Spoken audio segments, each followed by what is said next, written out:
오늘은 감성돔을 찾아서 여수로 나왔습니다. 제가 내려 있는 이곳은 금오도.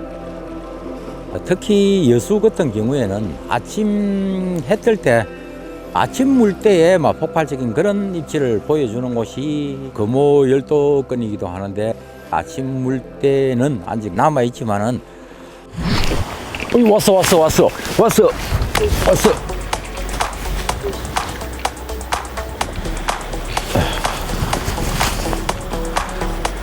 감성돔인데 아따 그 불황스럽네.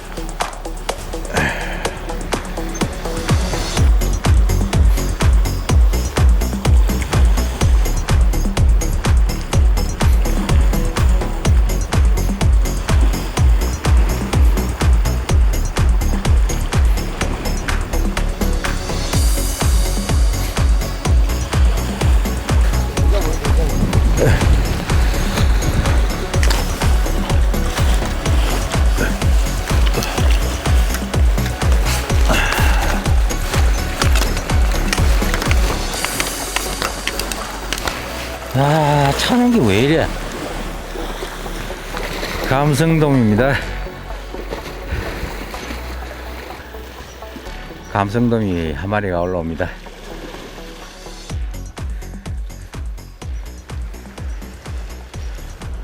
옥수수 미끼도 그냥 내려가면은 없어져 버리는, 지금도 바늘을 잘라 먹어 버리는데요. 보거가 엄청나게 들어와 있는 것 같습니다. 고등어다, 고등어.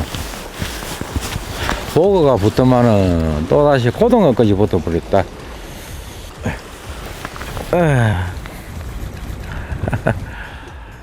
고등어도 씨알이 큽니다. 큰 씨알에 고등어가 물고 늘어집니다. 오늘은 물때가 좋습니다. 오늘 7물.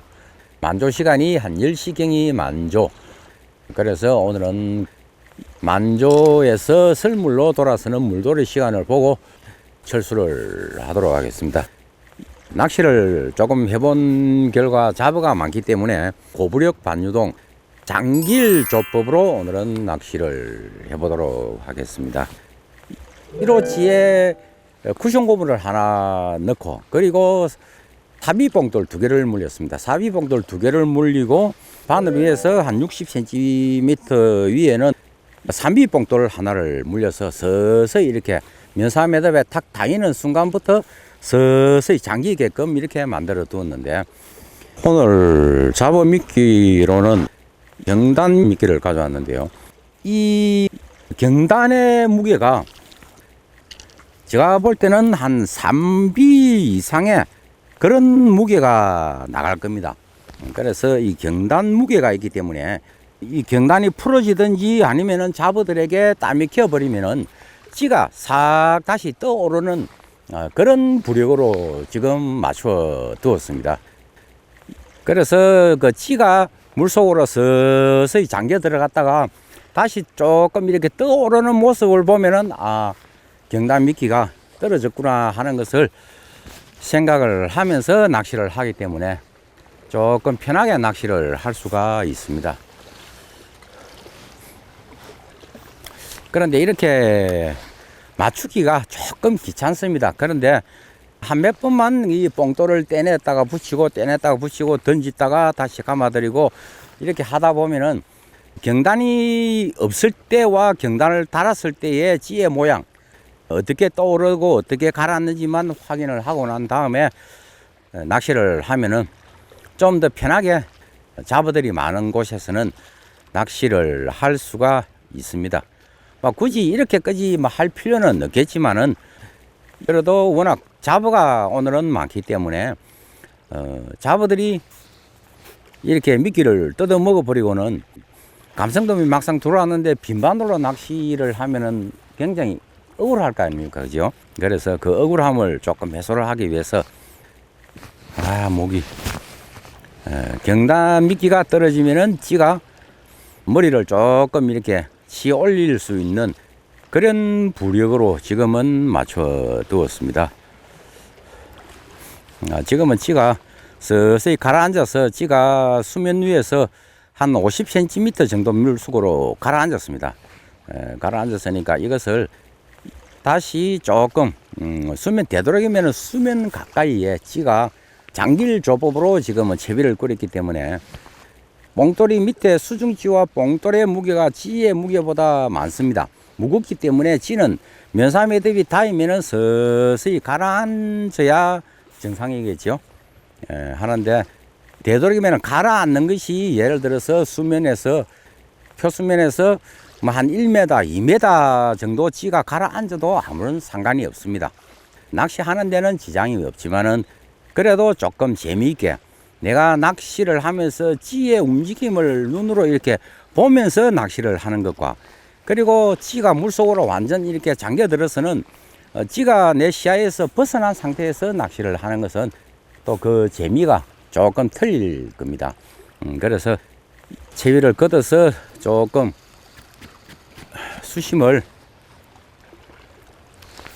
한 30cm만 다시 위로 이렇게 살짝 올려놓도록 하겠습니다. 살짝 올려놓고 다시 채비를 던져보면은 찌가 그 수면에서 표수면에서 한 1-20cm 정도, 그러니까 눈으로 이렇게 시야로 내가 찌를 보면서 낚시를 할 수 있는 그런 모습으로 지금은 만들어 두고 다시 한번 캐스팅을 하도록 하겠습니다. 이 장길 조법은 감성돔 낚시에서는 어떻게 보면은 막 탁월한 그런 채비이기도 합니다. 많은 분들이 장길 조법을 사용을 해서 감성돔 낚시를 하고 있는데요.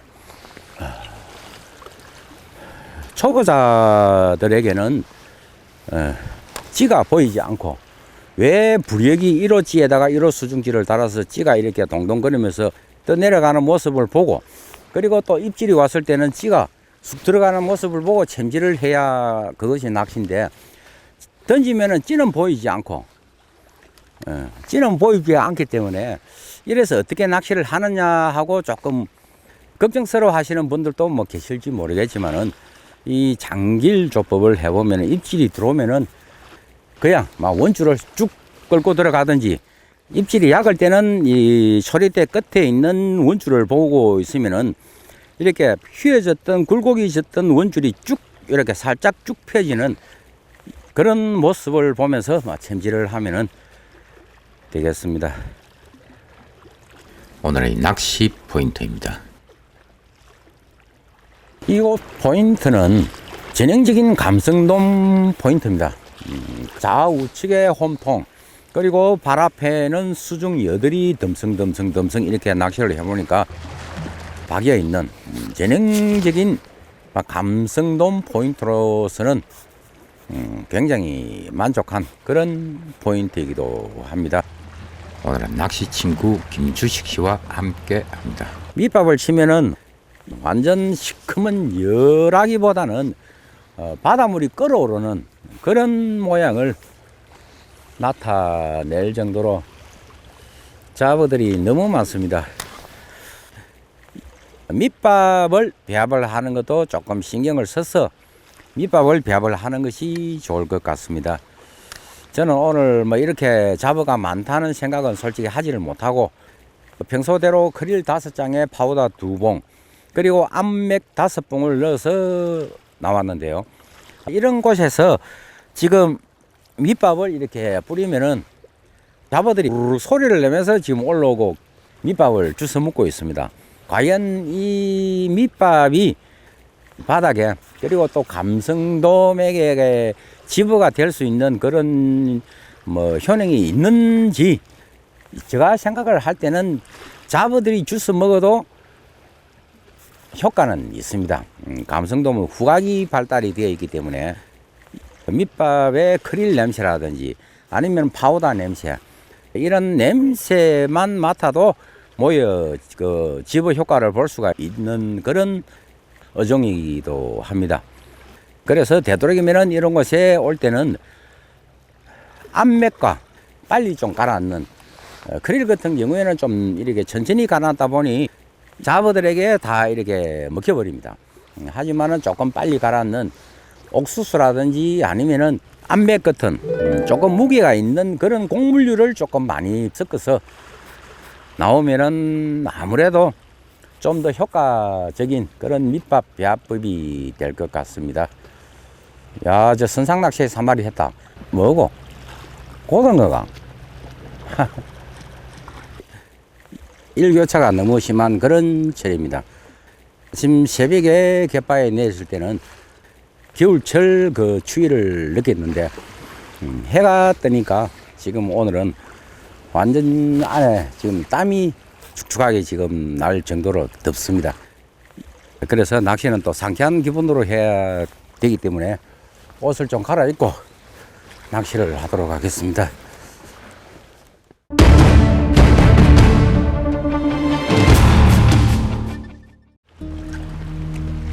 지금 거치대에다가 걸어놓고 지금 낚시를 하고 있습니다.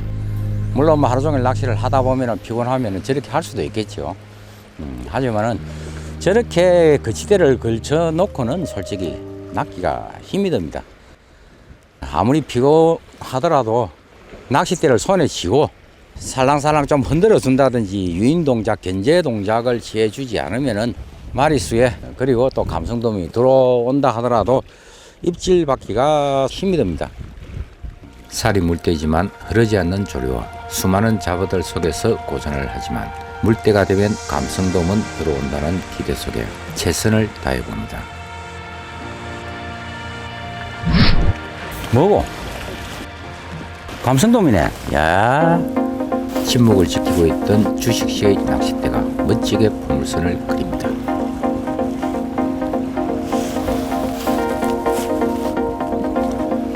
야, 오늘 막걸리 보람이 있네.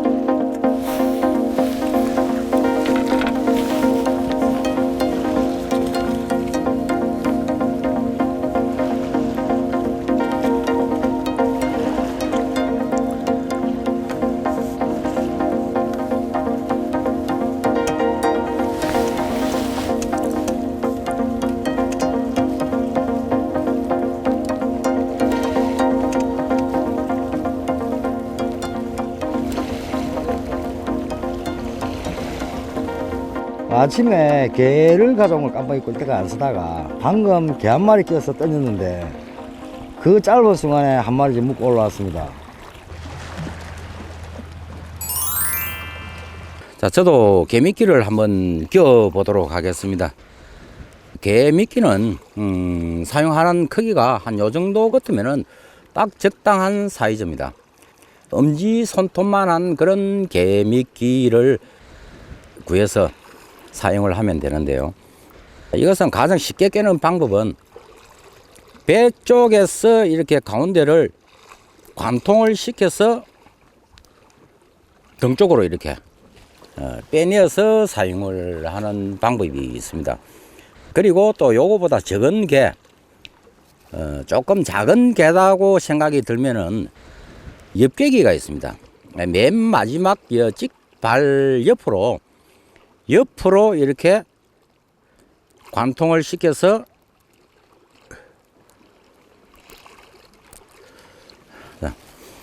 이렇게 또 사용하는 방법 두 가지가 많이 사용하는 방법이기도 한데요.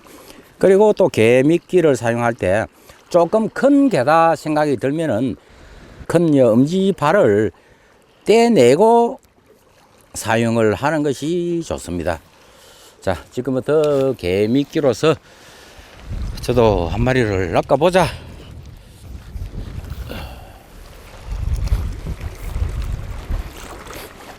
주식씨가 하는 것은 지금 기울지를 사용하는 전청 낚시입니다.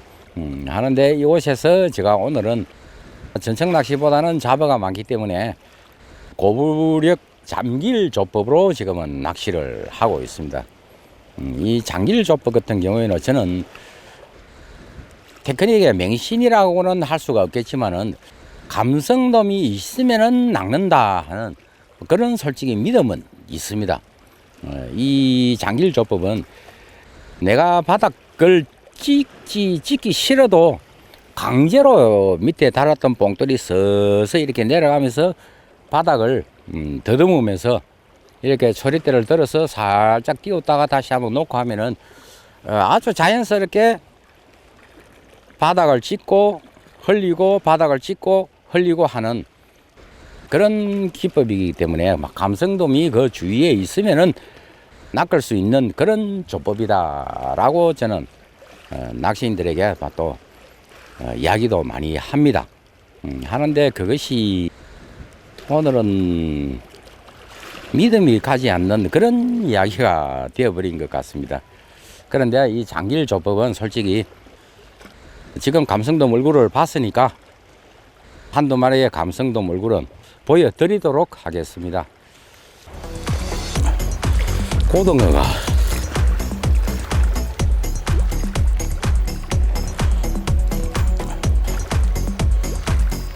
고등어다. 이거 부시리 형님 이게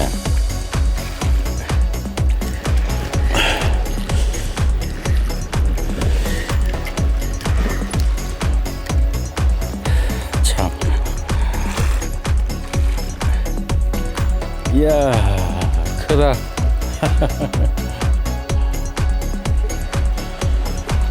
오늘은 일곱물 사리 물대입니다. 사리 물대인데도 조류가 가지를 않습니다. 조류가 가지 않다 보니 감성돔들이 식욕을 잃어버렸는지 입질이 없습니다. 오늘은 사리 물이지만은 보름살입니다. 아침 새벽에 갯바위에 나올 때 보름달이 쟁반같이 동그랑하게 갯바위에서 그냥 그 프레시 불이 없어도 그 채비를 꾸릴 수 있을 정도의 그런 보름달이 떠 있었는데 우리가 낚시를 다니다 보면은 사리도 검음사리와 보름사리가 있죠. 보름사리와 검음사리가 있는데 저 경험으로는 보름사리 때는 낚시가 잘 안 된다. 그리고 또 조류가 약하다. 검음사리 때는 조류도 잘 갑니다. 조류도 잘 가고 그래도 고기도 잘 나오는 그런 경험이 기억이 있었던 것 같은데 오늘은 그 뭐 보름사리의 원인인지 모르지만 조류가 가지 않다 보니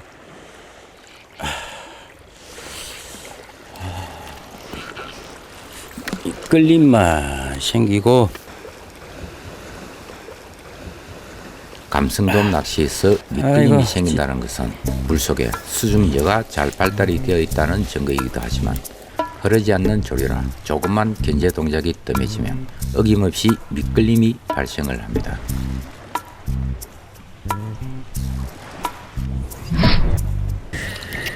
뭐야? 고등어가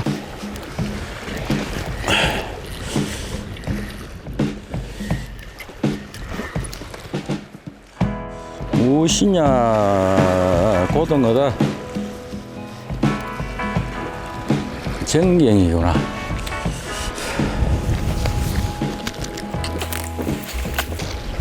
지금 한 1시간 정도 남았는데요. 포인트 지형지물을 보면은 우측편 홈통입니다. 우측편 홈통을 노리는 것이 보통 낚시인들이 오셔와서 포인트를 잡아라 하면은 정면보다는 우측편 홈통이 적지도 크지도 않은 딱 감성돔이 들어올 만한 그런 홈통을 끼고 있습니다. 그래서 내릴 때 이곳에서 가이드님이 하는 이야기가 정면으로 치면은 수중여가 많이 박혀 있으니까 이곳이 포인트입니다. 그 이야기를 듣고는 계속해서 지금 정면을 보면서 낚시를 했는데 제가 볼 때는 제가 그 이야기를 듣지 않고 만약에 이 포인트에 내리더라면은 10중 8구 틀림없이 우측편 홈통을 노렸을 겁니다. 이런 홈통 같은 경우에는 밑밥에 분실이 없고 그리고 고기들이 한번 들어오면은 마리수에 그런 감성돔이 들어오는 포인트입니다. 그래서 마지막 1시간 이 홈통을 노려보도록 하겠습니다. 조금 홈통 가운데 부분에 채비를 투척을 하고는 서서히 당겨오는 그런 방법으로 낚시를 해보도록 하겠습니다. 이런 홈통 안에는 무조건 고기 들어오거든.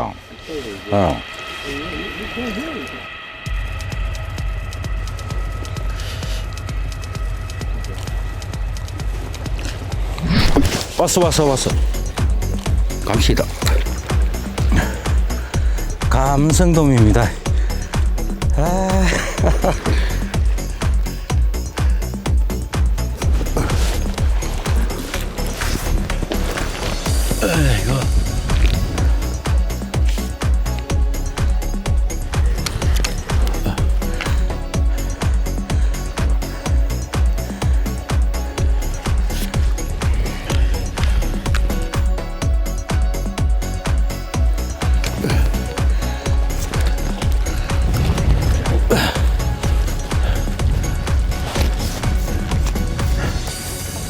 야,